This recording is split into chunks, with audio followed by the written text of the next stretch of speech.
The head of the United Nations says he is shocked at reaction to remarks that he made at the UN Security Council yesterday.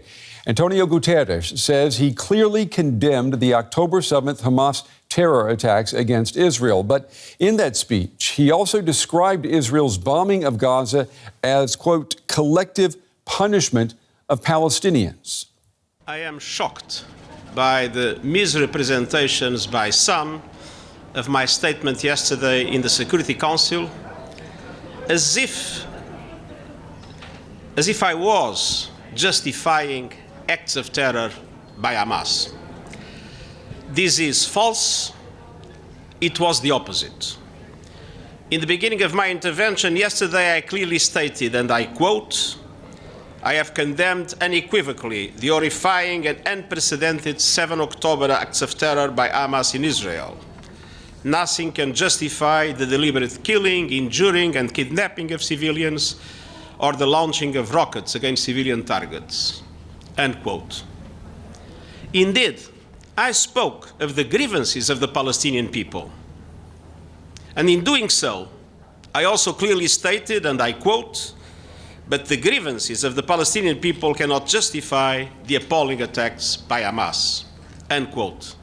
And then I went on with my intervention, referring all my positions on all aspects of the Middle East crisis. I believe it was necessary to set the record straight, especially out of respect to the victims and to their families. Thank you. Well, Israel's ambassador to the UN, you may recall, has called on the Secretary General to resign. My colleague Phil Gale asked DW's Rebecca Ritters in Jerusalem how the statements from Guterres have been received inside Israel. Well, we haven't had any reaction yet, Phil, of the statement that you just heard from Antonio Guterres saying that he was shocked by Israel's reaction. But there certainly was a flurry of reactions where, after he made those initial statements, Israel's ambassador to the UN, as you just mentioned, calling on Antonio Guterres to step down, saying he had no place to be making such remarks. They also said that they want to block UN worker visas for UN workers or UN representatives from coming in to Israel. And in fact, the first visa has been refused. An emergency aid coordinator had his visa refused to come into Israel. Now, we don't know exactly how far down the hierarchy such a visa ban would be, whether or not that will affect people who work here, the many humanitarian aid workers who are here for the UN, representing one of the main body, the UNRWA, the main body that represents Palestinians in the Palestinian territories, or not represents them, sorry, but looks after them.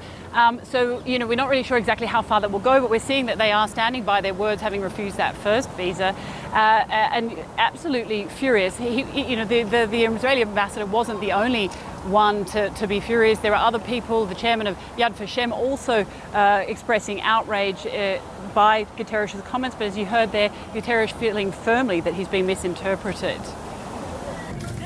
Well, my first guest tonight is the U.S. diplomat David Hale. He is a former Undersecretary of State for Political Affairs. He also served as the U.S. ambassador to Pakistan, Lebanon, and Jordan. Mr. Ambassador, it's good to have you with us tonight. Let's talk about what's happening right now at the UN. The UN Security Council appears unable to pass a resolution calling for a ceasefire in Gaza. Israel is accusing the UN Secretary General of justifying acts of terror by Hamas. I want to ask you, as a diplomat, how do you describe what is going on at the UN right now? Well, it reminds me a little bit of the negotiations over a Security Council ceasefire in 2006 between Israel and Hezbollah during the Lebanon War. And, what's important really isn't a piece of paper from the Security Council calling for certain steps, but actually whether the situation on the ground is going to provide an environment in which the parties can somehow establish some stability and peace. And we're not there yet. After the vicious attack by Hamas on innocent Israeli civilians, it is unrealistic to expect that Israel is just simply going to accept a ceasefire. They're going to need, in their view, and frankly, I would say objectively, it is true, to reestablish deterrence and reestablish their ability to defend their country, and they're not there yet. And how do you see this impacting the possibility of negotiating a full hostage release? We know that we're still talking about more than 200 people who are being held by Hamas. Yeah, I mean, this, of course, is separate from the Security Council, which is pretty much irrelevant, frankly, to that. We and Israel are working through Qatar, which has relations with Hamas and with Iran, and they have been able to produce the releases that we've seen so far. My suspicion is that, you'll see more releases, but this is designed by Hamas to sort of tease out slowly, one by one, two by two, perhaps the most vulnerable hostages, which is obviously a relief to everyone to see them liberated. But it's really part of a strategy to maneuver against Israel and to try to forestall the land offensive that we all expect to see, the ground offensive that we all expect to see in Gaza.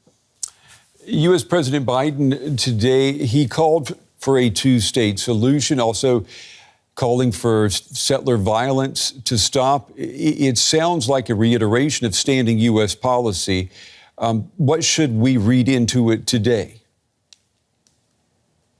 Yeah, that's right. I mean, no administration has deviated from those basic principles, although President Trump had a slightly different position. He said whatever the parties can agree to. It's fine to make those statements. It's fine to have those objectives. The question really is, what is the realistic path forward, given the state of play since October 7th, and even before October 7th, to the two-state solution? Neither side, Palestinian nor Israeli, has really invested seriously in an effort to reach that outcome. And their publics are cynical and skeptical, frankly, on both sides, that there is a viable path to a two-state outcome. How would you grade U.S. credibility right now in the region? I mean, there are those who point to U.S. policy in the Middle East, particularly with Israel and the Palestinians, and say that, the U.S. has largely been missing now for the past 10 years. How credible is the U.S. right now? Well, I would challenge the statement that we've been missing. We may not have been doing things that certain actors want us to do, but the Abraham Accords was a major historic breakthrough in relations between Arab states, Sunni Arab states, and Israel. So I wouldn't accept that. What has been missing is a realistic path toward resolving the issues that the Palestinians face. And that's a long, complicated story that I don't think we can tackle in a soundbite. Mm-hmm. But again, I personally was involved in much of this, and at key moments, both sides ran away from opportunities the United States offered. I don't think the U.S. wants to ever walk away from being able to play a constructive role in bringing these parties together and establishing peace, but we can't deliver things that those leaders themselves don't wish to achieve. Do you think there is some validity, though, to the statement that the U.S. had reduced or shifted its focus in the last few years? I mean, we've talked a lot about the pivot to Asia for U.S. foreign policy, and then you've also had the Russian invasion of Ukraine. Did the events on October 7th, force the United States to refocus on Israel and the Palestinians? Well, I never liked the phrase, the pivot. Obviously, China is the significant geostrategic challenge for the United States, but that's a global challenge. And it's not just about the Pacific, important as it is that we reprioritize and make sure that we have the military assets we need to deter an attack on Taiwan and ensure the freedom of navigation in the South China Seas. But the competition is global, and it includes the Middle East. We need to make sure China is not exploiting the situation. And I'm also struck that all the parties in the Middle East at the moment of crisis like this, they look to Washington and they don't look elsewhere. And finally, our own interests are at stake, our energy interests, global energy market stability, our friendship with Israel and with key Arab partners, our values, anti-terrorism. All of this is at stake in the Middle East. We can't walk away from it. And unfortunately, if we try to, we are reminded at moments like this that that's not an option. Before the events of October 7th, the Biden administration had been clear in its criticisms of Netanyahu's push to reform Israel's judiciary, Netanyahu was being called at least not a friend of the system of checks and balances. Considering that, is he still a credible partner for the United States?